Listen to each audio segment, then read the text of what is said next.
Hello everyone, welcome back to the channel. Today we are going to talk about the recent re-election of Irfaan Ali as the President of Guyana, a small but increasingly important country in South America that has gained global attention because of its rapidly growing oil industry.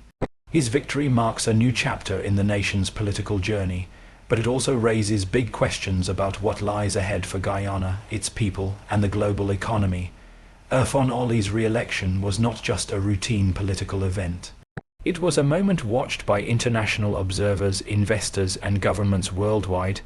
Guyana, with a population of less than 1 million, has suddenly become one of the fastest growing economies in the world, all because of the massive oil reserves discovered off its coast in recent years. This has placed the country in the spotlight, making its leadership more significant than ever before. Ali, who first became president in 2020, has been widely credited with managing the early years of the oil boom.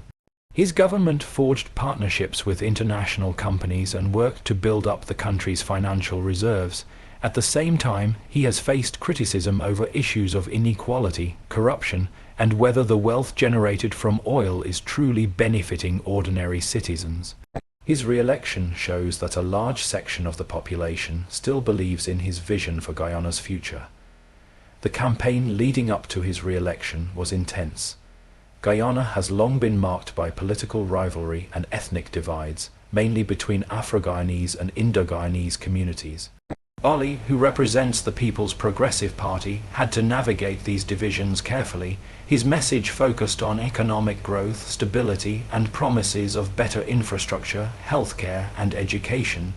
In contrast, opposition leaders argued that the government has not done enough to ensure fair distribution of oil wealth and that ordinary Guyanese still struggle with high costs of living. Despite these criticisms, voters decided to give Ali another mandate. This outcome reflects not only political loyalty, but also the hope that his leadership can continue guiding Guyana through this unprecedented period of economic transformation. For many citizens, the possibility of turning Guyana into one of the richest nations in the region outweighs concerns about current inequalities.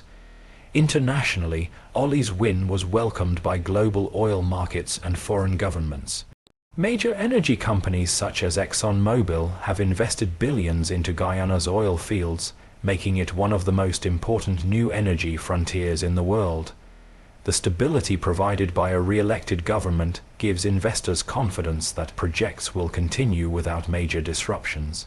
This matters not only to Guyana but also to the wider world, as global energy markets remain under strain due to conflicts, supply chain challenges, and shifting demand.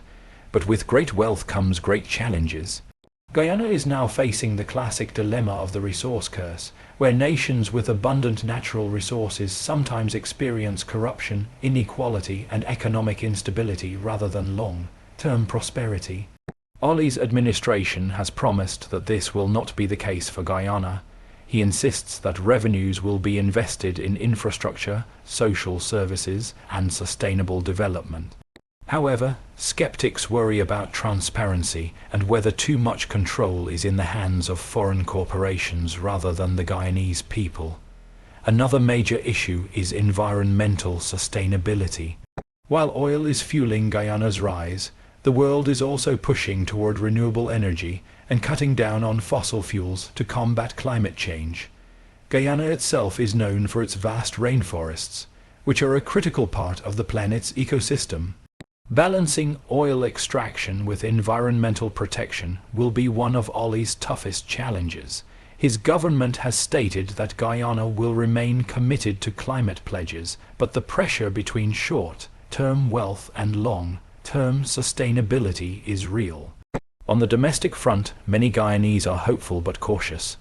Infrastructure projects are underway, including new highways, bridges, and housing developments.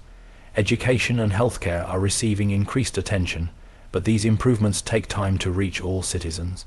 Rural and poorer communities especially want to see concrete benefits from the oil boom, not just promises.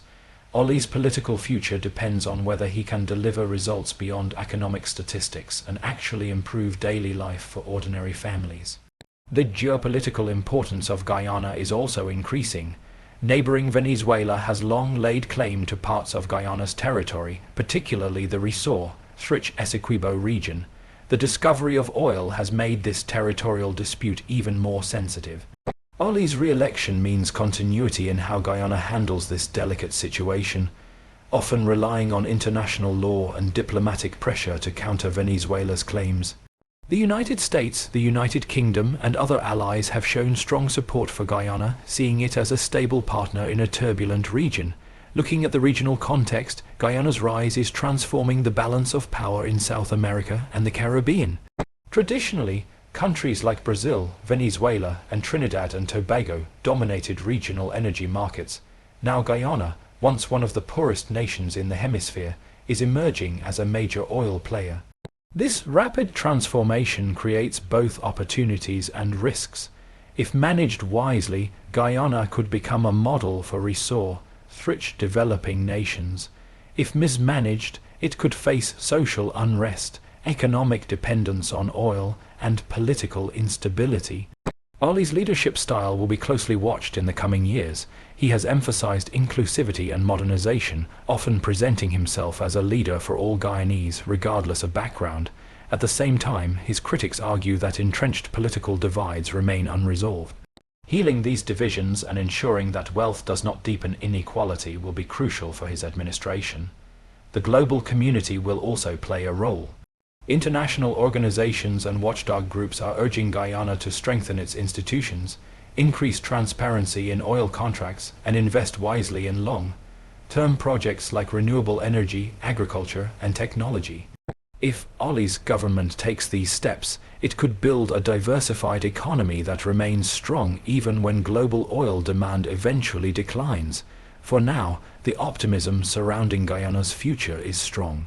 With billions in oil revenues expected in the coming years, the country has an unprecedented chance to transform itself.